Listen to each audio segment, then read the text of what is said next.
వారానికి జాబ్ కు లీవ్ వేసి వచ్చింది కదా, జాబ్ రిజైన్ చేసి వచ్చిన. లీవ్ ఇవ్వలేదు. నా డౌన్ లైన్ 16 మెంబర్స్ వచ్చారు. వాళ్ళని నేను రాకుండా వాళ్ళని పంపిస్తే బాగుండదని జాబ్ కు రిజైన్ చేసి వచ్చిన. ఈ రోజు నాకు 2 పెళ్లిళ్ళు ఉన్నాయి. సొంత మా అన్న కొడుకునే పెళ్లి ఉంది, పోలేదు నేను. ఆ 2 మిస్ చేసుకుని బూట్ క్యాంప్కి వచ్చిన. ఇక్కడ బాగా కనెక్ట్ అయిన విషయం ఏంటంటే సక్సెస్. ఏదేమైనా సరే చదువు రాని వాళ్ళు సక్సెస్ అవుతారు, చదువు వచ్చిన వాళ్ళు సక్సెస్ అవుతారు. ఒక వ్యవస్థని గట్టిగా పట్టుకుంటే ఎంతవరకైనా చచ్చినా బ్రతికినా ప్రాణాలతో ఉన్నా లేకున్నా మనం పోరాడితే సక్సెస్ ని చేరుకుంటాం అనే వర్డ్ నాకు బాగా నచ్చింది.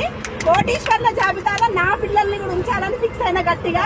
రేపు నుంచి 1 గంట కూడా వేస్ట్, ఇన్ని రోజు 3 మంత్స్ నుంచి నేను టైం వేస్ట్ చేస్తున్నా, కానీ రేపటి నుంచి 1 గంట కూడా వేస్ట్ చేయదని నేను డిసైడ్ అయినా. ఇప్పుడు ఇంటికి పోగానే ఆల్రెడీ మైండ్ లో అన్ని పెట్టుకున్నా, కానీ ఫోన్ లో ఛార్జింగ్ లేదు, ఎవరికి ఫోన్ చేద్దామన్నా. ఎంజాయ్ చేస్తారు కదా అని ఆగిన. టీం ఉంది, అన్ని ఉన్నాయి, కానీ నాకు ఇప్పటి వరకు ఇంకా నెగిటివిటీ ఏర్పడి నాకు నేనే డౌన్ అయినా.